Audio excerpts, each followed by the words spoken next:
So while this is the most recent economic development project, we've actually been doing this for 40 years and plan on doing it for many, many more.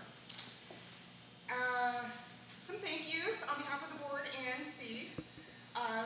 Rainier Beach Action Coalition, thank you to all of your members, and especially your leadership under Gregory Davis and David Silliam. Hopefully I pronounced that correctly. Thank you to the Rainier Beach Merchants Association. Thank you, of course, to the 3 businesses who are currently renting spaces here. Seattle Tilth, we have Seattle Farm Co-op, and also Juice Box, and you'll get to see presentations of all of their products later today and learn more about what they do. Thank you to all of you guys for coming and supporting us. Thank you to the City of Seattle for supporting our vision. And lastly but not least, I get to introduce you to another guest speaker and say thank you to him for joining us today. City Council member Bruce Harrell is here. A little bit about Bruce before he comes up to speak. He was first elected in 2007 and re-elected in 2011. He was born and raised here in Seattle and lives here in the Southeast Seattle community. And I have to read this off because he's on a couple of committees, and so I get them right. He is the chair of the Public Safety, Civil Rights, and Technology Committee, the vice chair of Transportation Committee, and a member of the Housing, Human Services, Health, and Culture Committee. So welcome to the City Council member, Bruce Harrell. Thank you, Tricia. Thanks for being here. You know, I really hate public speaking too. But just in case, you know, I'm just kidding. What an exciting opportunity we have in front of us. You know, when we looked at the Rainier Beach neighborhood plan in 2012, we had these theories, right? And it's so exciting when you see the theory come to fruition. You know, today it was a 50-50 chance of rain today, so I guess we got a little bit of rain. But I also like to fish. And one thing about fishing is when you get a little rain like this, particularly at this time of year, that's a really good thing because the fish get a little active. And we like to fish as farmers, right? I mean, we like rain as farmers.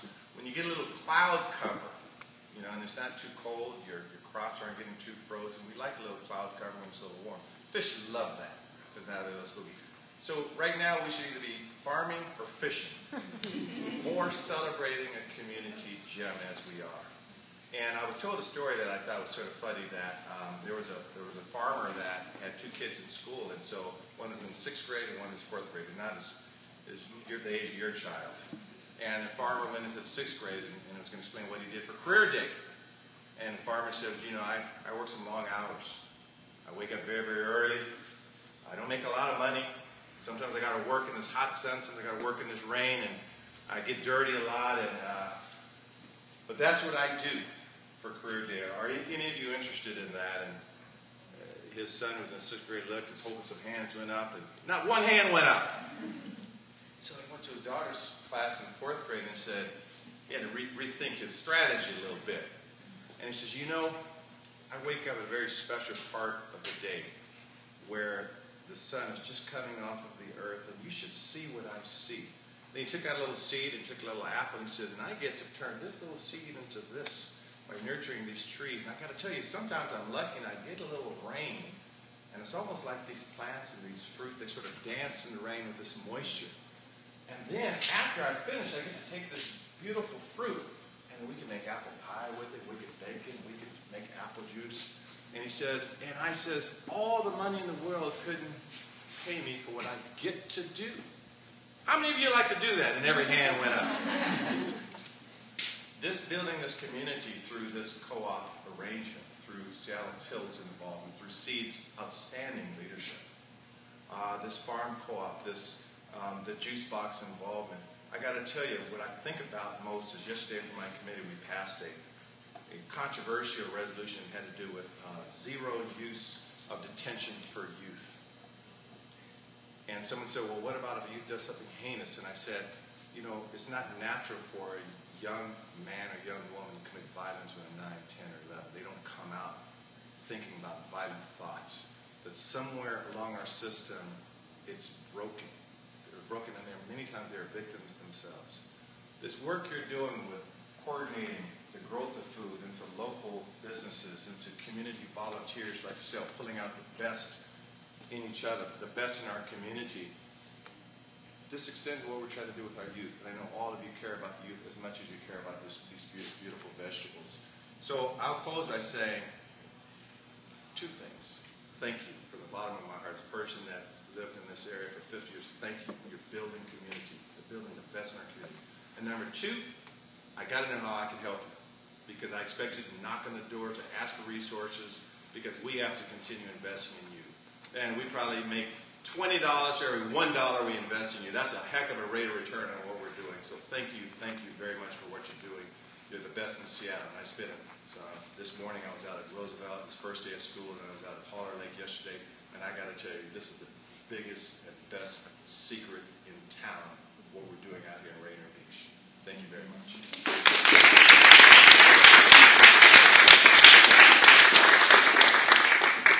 Thank you, Bruce. Actually, you do have a grant into the city for this project with Office of Economic Development. I thought I was just invited here. Since you asked. But we had a great interview yesterday, session yesterday. I'm Lance Madison, Executive Director of SEED, and I'd like to go at this point directly to the tenants who are doing the work of producing food products for and the ancillary products for this community and in this building. And I do have to start with one, since Bruce told a farm story.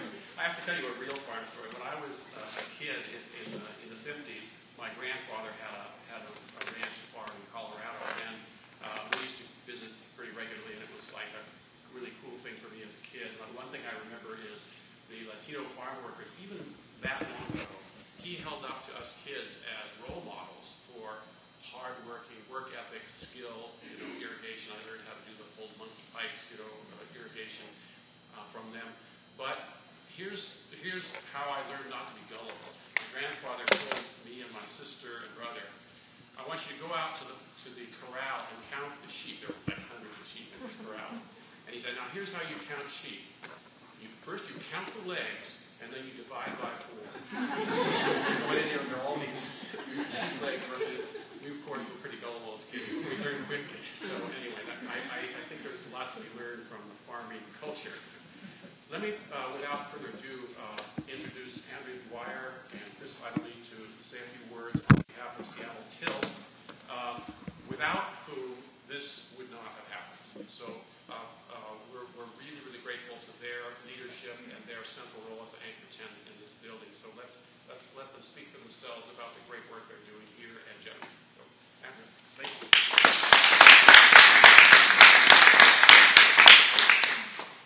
So, how many people are familiar with Seattle Till? Great, I love a room like this. I don't have a farm story. I'm a very urban history in my family. Irish immigrants went to Chicago and started Teamster. They were called Teamios. So, community organizing, labor, that's my background.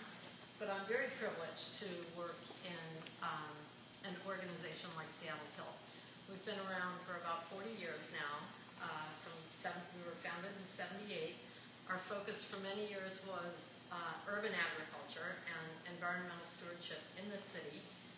More recently, starting about 6 or 7 years ago, our board of directors realized that the problems in our food system were so big that we needed to expand the work we did, and we needed to reach more audiences, work with more people, and try to connect the dots in our food system.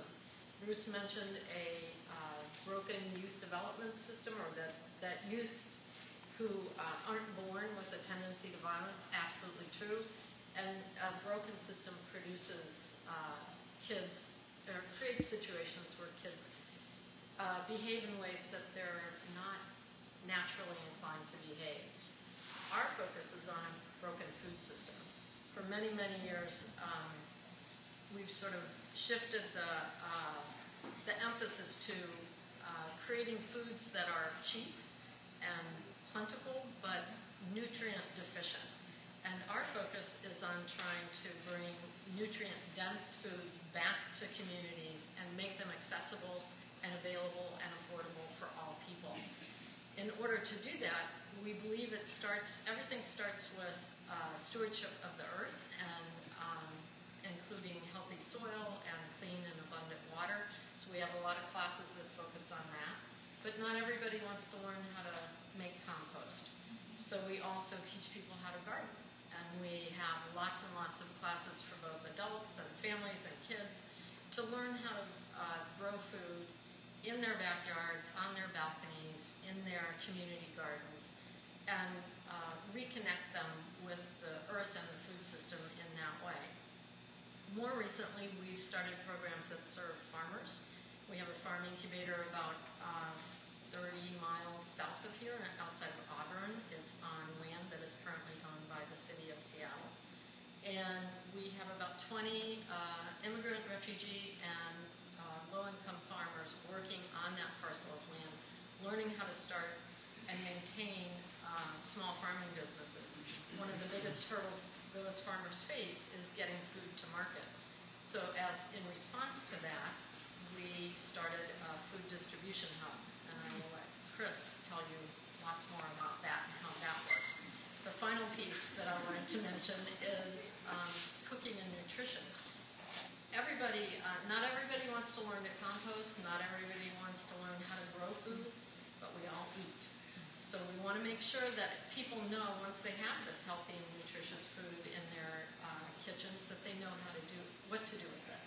So we teach people intuitive cooking skills, emphasizing not complicated recipes or exotic ingredients, but basic sort of culturally appropriate approaches to seasonal, locally grown, available food.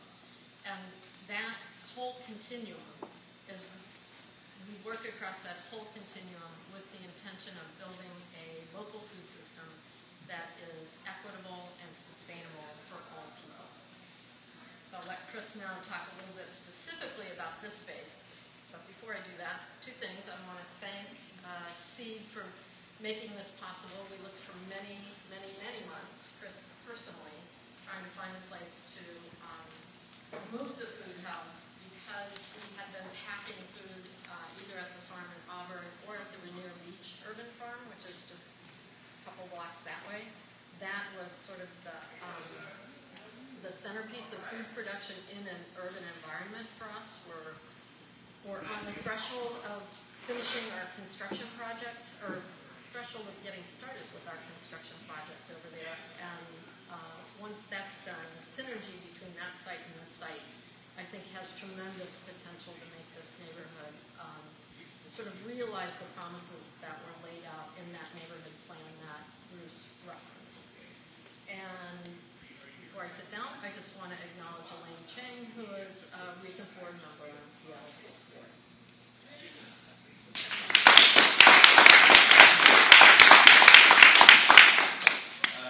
I'll try to keep it pretty short, but there is a lot to say because we're doing a lot of things here. And I wore my sweaty hat today, which has been on the farm and it's been driving around the city, just to kind of represent, I think, sweat equity in terms like that infrastructure like this, which is really, really rare. So like Andrea mentioned, I'm Chris Iverly, the food hub manager at Seattle Tilth, which up until now, the food hub didn't really have a home. It was mostly in people's heads and built in our farms, and it's quickly growing. We're trying to distribute thousands and thousands of good food bags over the course of the year, doing a big CSA, Community Supported Agriculture program, sourcing from a variety of different farmers, and having this space, I've been able to build a cold storage from scratch, which many of us did. So I want to acknowledge Jess and Emma and a lot of the good food bag volunteers here. We put in a lot of literal sweat into building some of the infrastructure. But the building is great, and we're really excited to also be here with the Farm Co-op and Juice Box. And I think it's one more step towards a healthy food system. So like I said, we're distributing over 4,000 good food bags this year, probably topping out 5,000 by the end of the year, which are $10 bags of produce that we sell for $5. So we subsidize them to make it a more affordable, accessible thing for everybody, for low-income people too. Doing that with a lot of really great agency partners.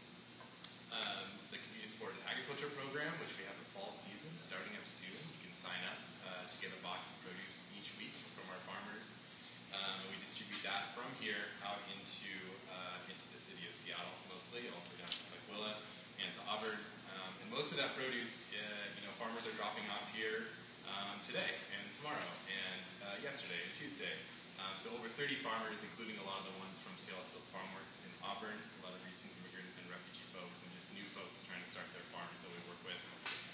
And that's where a lot of the produce comes from. So we're just trying to support local farmers, support local eaters, and kind of creating jobs and opportunity in the middle, hopefully, with some of this untapped middle. We have great farmers markets, we have great CSAs, we have great farmers, but this kind of locally based, community-based infrastructure is really rare, and there's still a lot of work to be done trying to rebuild that infrastructure and the food system so it works for everybody, for all those folks involved. And if you have questions about all our programs or like what we're doing over here with plums and what else is in the good food bags this week? Peppers, love what you see out on the stove. Oh yeah, peppers, green onions. We'd be happy to answer questions and show people around too. So Jess and Emma, do you want to raise your hands too if you want to field questions? They'd also be great to ask.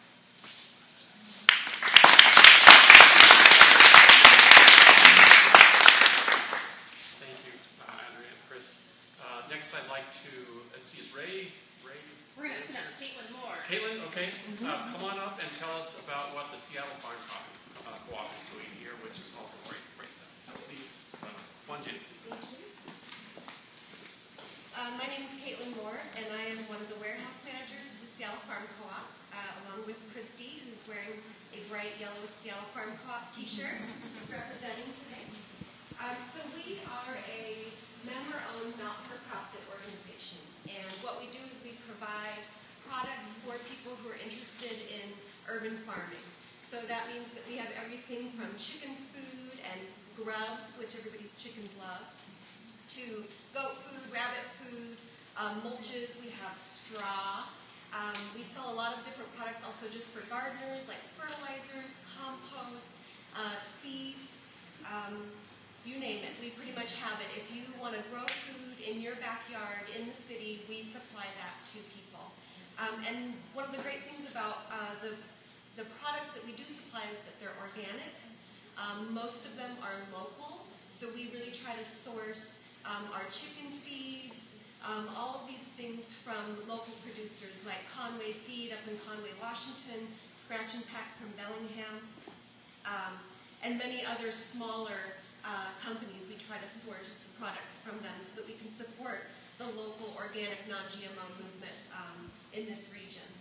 So I'm a warehouse manager, and I'm also a farmer, actually. So I actually am a seed producer. And what's really cool about being here at the Farm Co-op is that I can get my fertilizer for my farm from the co-op, and then I actually bring my seeds here and we sell them at the co-op. So the co-op supports small businesses like my own, which is what's really amazing about an organization like this is that we have a board of directors that can approve products that come from very small producers like myself. So it's really amazing to get involved, become a member of our organization, because that's what you're supporting when you support us. Just to give you a brief history about us, and then I think that'll be all for me, is that we actually started as a buying club back in 2009, and we became an LLC in 2011, and then our buying power increased because we had so many people wanting to join us that we incorporated as an official co-op in 2013, and as of today, I think we have 679 members, along with everybody else who also shops with us, because we're open to the general public as well as to our members. I think that's it for me. Thank you. Thank you, Kate. Is Alyssa here from? Yes, please give us a little bit about the juice box, which is our juice production tenant. So take it away. I just want to start off by saying one quick thing. My roommate realized last night while staring at my freshly shaved head. I was going to be talking about health things and all these little things save people's lives, but I don't want anyone to think that I am sick because of my shaved head. I'm not going to step into some terrible Arrested Development sort of episode right now. This is just coincidental. Anyways, we have been around for like 3.5-ish years, and and my bosses, who were unfortunately unable to attend today, wanted to start making juices that actually like tasted like really good, like juices that you like craved and wanted. So that way people could like actually like enjoy having their like healthy drink in the morning. And they're both like they were both 5-star chefs and just like really talented and just went off with it. And now we have a cafe and we're extending all of our funds program, and it's really fantastic. The whole time that we've been in this space, we've just been like slowly like growing faster and faster and faster in the most unexpected ways. Being able to like get the machinery we need and like it's just so great. We just feel so lucky to be able to have this space, and it's really changed a lot for us. For those of you that don't really know much about juice, the juices that we make are unpasteurized and unhigh pressurized, which most of like the juices that you see like in the store have just had most of the nutrients inside of them killed throughout those 2 processes. So we try and just like keep our product as true and real as it possibly can be, which is proven to be difficult but definitely worth it. So you guys should feel free to grab some juices and drink them up. Don't really have much else to say. Hopefully we'll see all of you again in the future when we're bigger and having an even better time. And just, yeah, this is great. Just want to say thank you to everyone.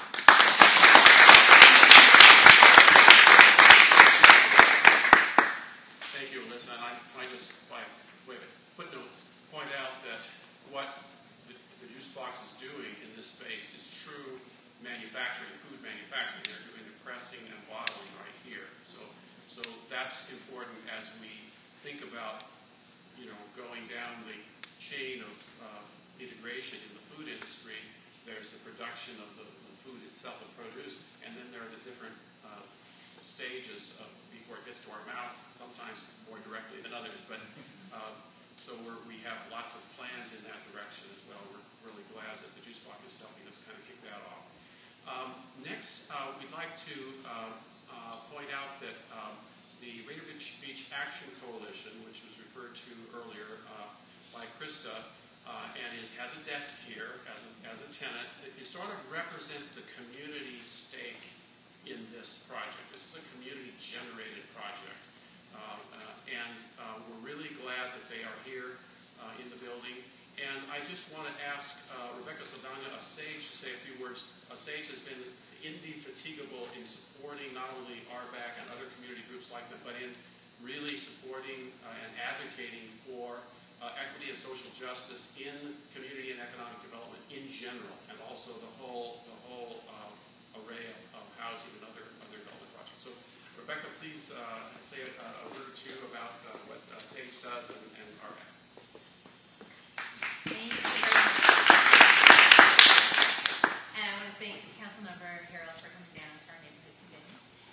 So I'm Rebecca Saldana, and I'm the Executive Director of Puget Sound SAGE, and we work to make sure that our communities thrive, and we think that happens when those that are most impacted are part of decision-making and helping shape. And actually, I'm a parent and a resident of Rainier Beach, and have been a volunteer and a big supporter of Rainier Beach Action Coalition. And this food hub for me really represents what community development means when the community has a very strong vision out of our neighborhood plan that engaged thousands of people from our neighborhood. The idea of food innovation district and thinking about the development around our light rail, but really the development that we want to see in our community to be about building safe and healthy community for our youth. And being able to nourish ourselves and to be able to develop jobs that are good paying jobs, ones that actually really add value to the vibrancy of our community. And I just want to, one of the very active founders and boosters of both TIL and the Rainier Beach Wetlands and Farms and the Food Innovation District is Harry Hoffman. And his wife's not here today, but they have really left a big mark in our community. And the loss of him the last few years ago, obviously still spouts. And I think there was really this clash the first time that the city came back with trying to reflect that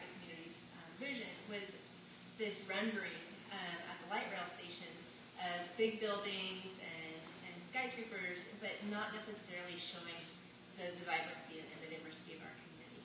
And so having the food innovation really take hold at the wetlands, in the farms, and repurposing that space for productivity, and then repurposing this warehouse space, and having it start here at the heart, because I really think that this square is the heart of Rainier Beach, and having it build on what our talents and strengths are in our neighborhood to be able to attract, other developments that really respond to our community and really builds from our character and what our strengths are. And so that's, I think, what this hub represents and why we're very excited to have Rainier Beach Action Coalition housed here, to be really in the center of really thinking about what kind of neighborhood do we want, what kind of jobs, how do we want our youth that are just all around, like this is at the center of our school district, our school campus, and our parks campus,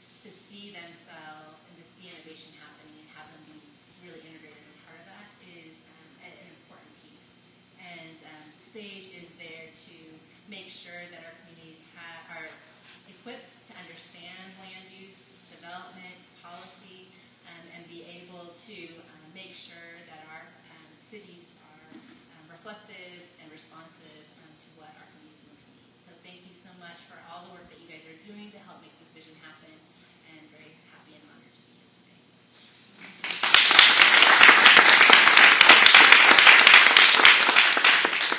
Thank you, Rebecca, and thank you for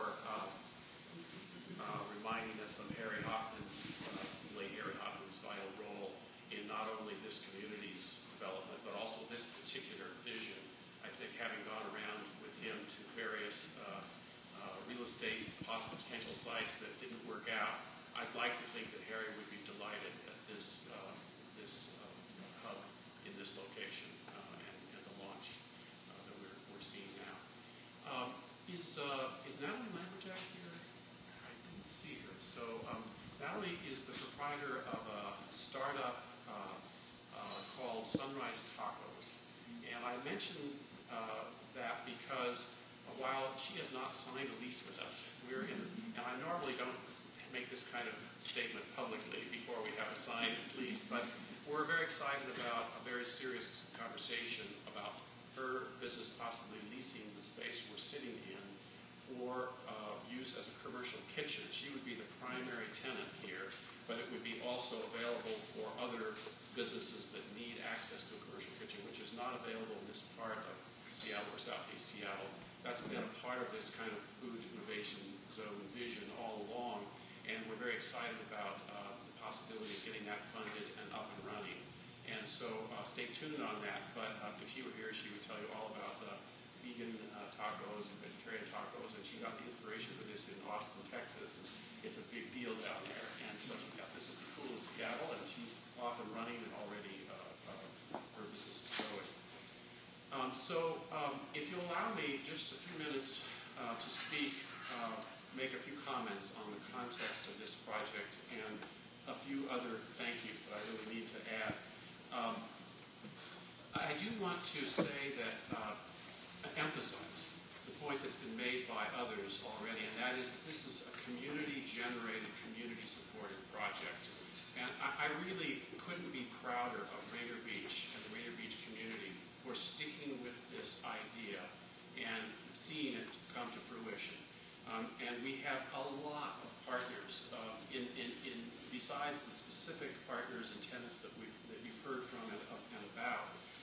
I just have to list a few others, and I can't possibly do justice.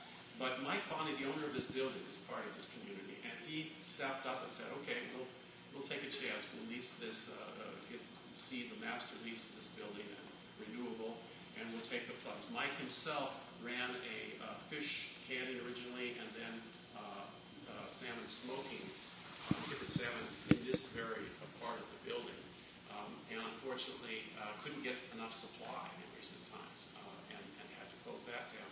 But we're delighted to keep the tradition of food-related business in this very building.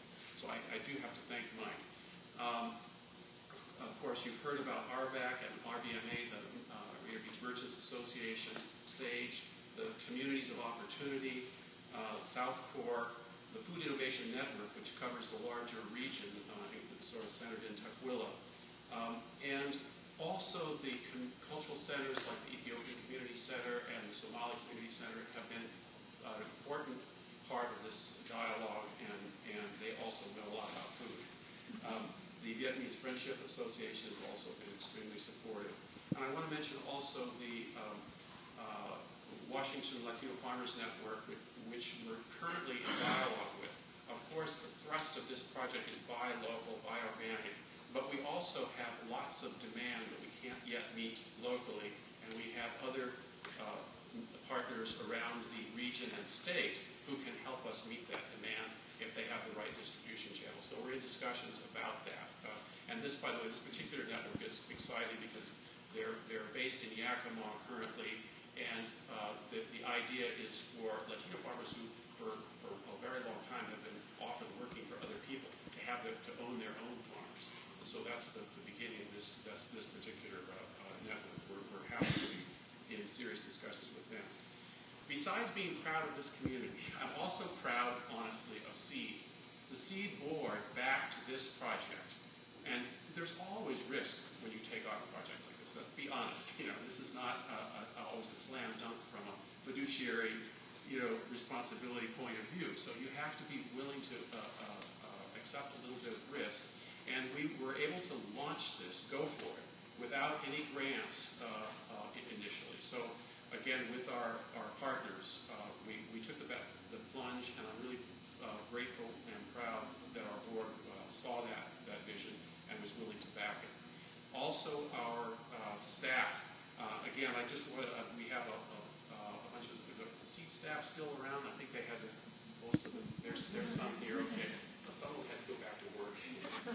But I do want to just call out for special thanks Celia Wiseman, Funds Developer, who you've heard from already, and have been very enthusiastic supporter, and Patrice Thomas, who is our Community and Economic Development Assistant, who's really, her roots are in this community, and everybody here knows her and all the community groups, and she's a terrific community organizer. Patrice, I think you should probably run for president. But seriously, Patrice has been very, very supportive of this and similar projects. She's been really a good liaison with RBAC and the other community groups as well. In addition, I want to mention Genevieve, are you here? Yes, there you are. Our UW intern, Genevieve Hall Case, right? And I get the Case Hall? Hale Case. Close.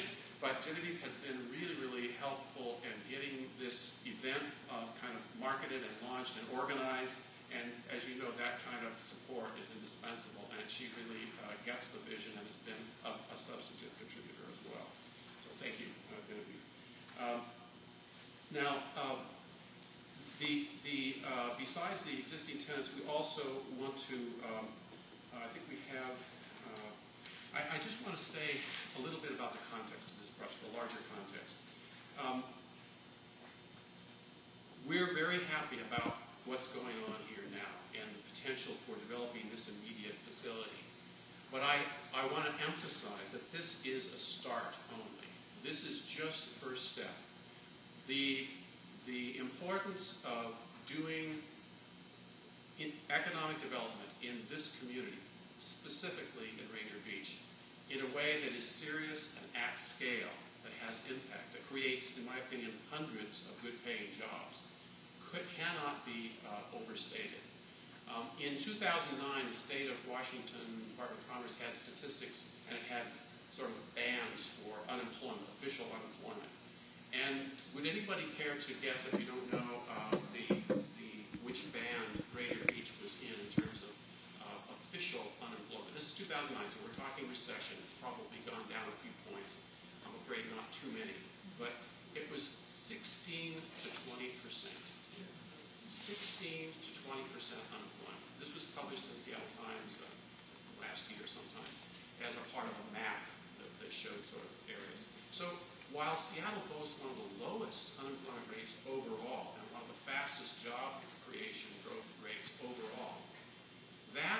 largesse and that growth and that prosperity, that job creation has not been reflected equally around the city, and this community is on the other end of that spectrum, unfortunately. And so imagine if there were double-digit unemployment, official unemployment, nationally. Imagine the crisis that would suggest and the sense of urgency that would hopefully inspire, like the Great Depression and the Great Recession, did to a large extent. So I think we need to not be negative, but we need to have a sense of urgency about addressing that in a serious, systematic way at scale. And there's a lot of discussion around that going on. I think that sense of urgency is coming about. But how do we address that? This project is a step toward doing what we need to do. That is to say, building clusters of industry that can create value-add jobs and good-paying jobs at scale. And we have to have the follow-up steps. We have to have support for small businesses who are the primary generators of jobs, as we all know. We have to do that at scale. Not ones and twos, but hundreds of businesses need that kind of support. We need strategic real estate development to house jobs. We can't afford to let all the prime real estate sites be snapped up by market rate housing developers. Yes, market rate housing is needed, and affordable housing is needed. We're in that business at Seed. Okay, but we also need to intentionally find spaces for jobs to be housed. And then we need to make those investments. We have tools to make subsidies and investments and grants and soft loans and so forth for affordable housing. We have very few for jobs creation and housing jobs. So I just want to put this in context that Seed is not going to be happy to rest on a few laurels. We're very grateful and we need to start someplace. So we're happy about that. But we have a lot of work to do. So stay tuned.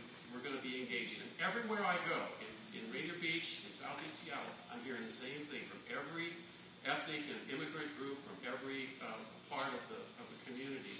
We want jobs. We want jobs that we can actually live on, actually pay rent with and mortgages with. So now I think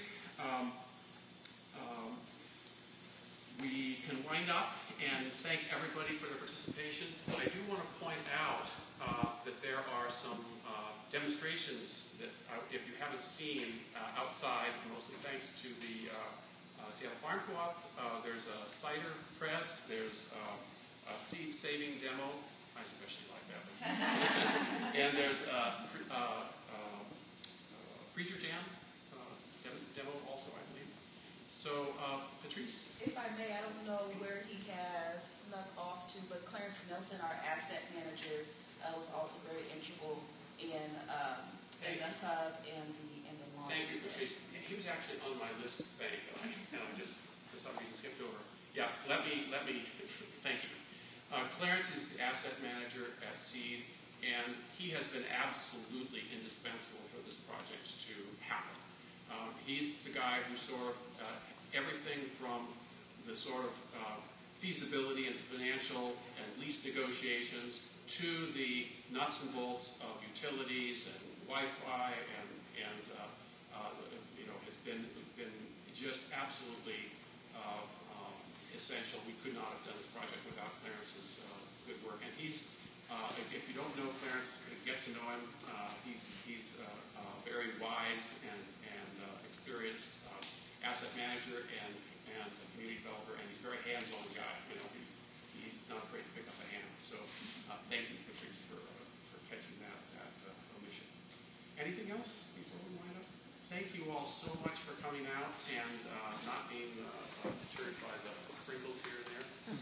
And please look around and ask questions and keep your support coming. We can't continue without that. So please keep up.